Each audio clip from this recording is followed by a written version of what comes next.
शहर में मानसून आया और बारिश का कहर बरसने लगा। घनश्याम की पत्नी सुमित्रा, दो छोटे बच्चे और बूढ़े माँ बाप मुंबई में एक पुरानी बस्ती में रहते थे। सुमित्रा, ला दे, अम्मा की कौन सी दवाई लानी है? एक तो वैसे ही काम नहीं होता, ऊपर से दवाइयों का खर्चा नहीं निपटता।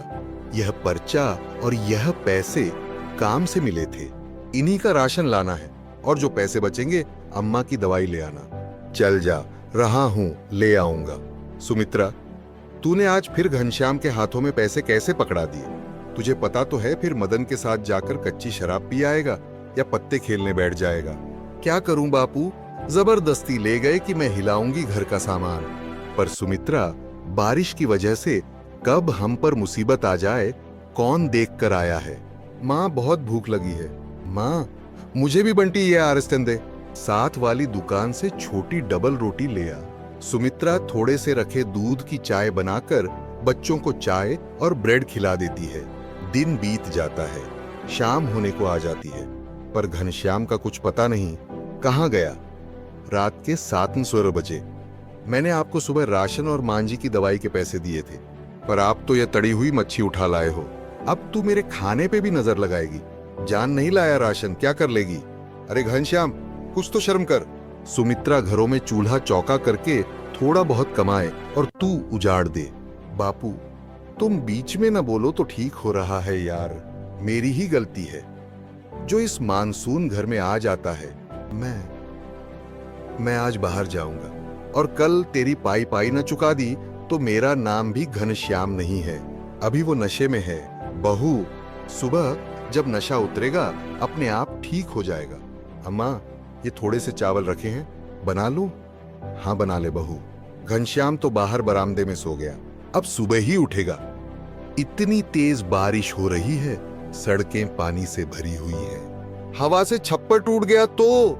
सोने दे बहू, बारिश पड़ेगी तो अपने आप अंदर आ जाएगा। सुमित्रा चावल बना लेती है और रात का खाना खाकर सब सो जाते हैं। बारिश और तेज हो जाती है। आधी रात के वक्त सुमित्रा की आंख खुलती है। ये क्या, पूरे घर में पानी। अम्मा, बापू जल्दी उठो, ये क्या हो रहा है? अरे इतना पानी, ये कैसे आया? लगता है बारिश रुकी ही नहीं। क्या करें, लोग बारिश के पानी में डूब रहे हैं। कहीं बच्चे रो रहे थे, कहीं कोई बिछड़ गया। घनश्याम को याद आता है कि मदन के पास अपनी नाव है। सुमित्रा, तुम माँ बापों और बच्चों का ध्यान का।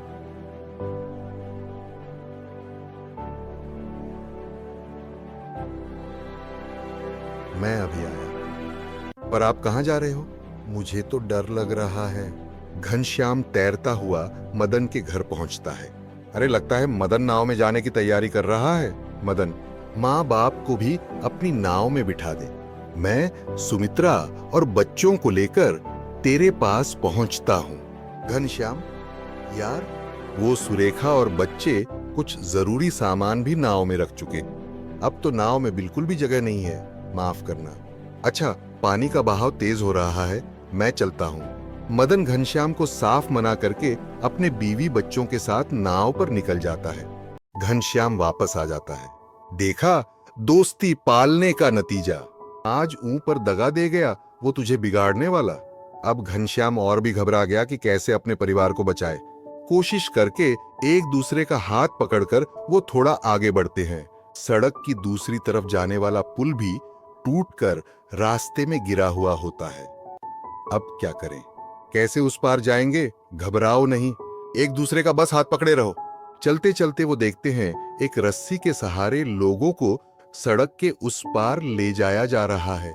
इस रस्सी की सहायता से धीरे धीरे आगे बढ़ते रहिए। हाँ जी, माता जी, लाओ, हाथ धो ध्यान से। रेस्क्यू टीम धीरे धीरे रस्सी की सहायता से सबको सड़क के दूसरे किनारे पहुंचाती है। तभी अम्मा, बापू, वो देखो हेलीकॉप्टर। ये सब लोग हमारी मदद करने के लिए ही आए हैं। हेलीकॉप्टर से रेस्क्यू टीम सभी बस्ती वालों को बाहर निकाल रही थी और एक सुरक्षित स्थान पर घनश्याम और उसके परिवार को छोड़ दिया। शुक्र है, ये बचावक कर्मी अगर ना होते तो हमें कौन बचाता। आज भगवान ने भी हमारा साथ दिया है इन सुरक्षा कर्मियों को भेजकर। अब सुमित्रा सोचती है, कुछ मित्र सिर्फ मतलब के लिए ही साथ रहते हैं। घनश्याम। हिम्मत मत हार सुमित्रा, हम यहाँ कहीं आसपास की बस्ती में घर ले लेंगे। मैं वादा करता हूँ शराब और जुए को कभी हाथ नहीं लगाऊंगा। खूब मेहनत करूंगा ताकि तुम सबको भरपेट भोजन मिले। कुछ दिन बाद जब बारिश रुक गई, तब घनश्याम ने काम ढूंढना शुरू किया और एक बस्ती में किराए पर कमरा भी ले लिया। बारिश का पानी तो थम गया था, पर जिंदगी को चलने के लिए ताकत फिर से हासिल करनी थी। Thanks for watching.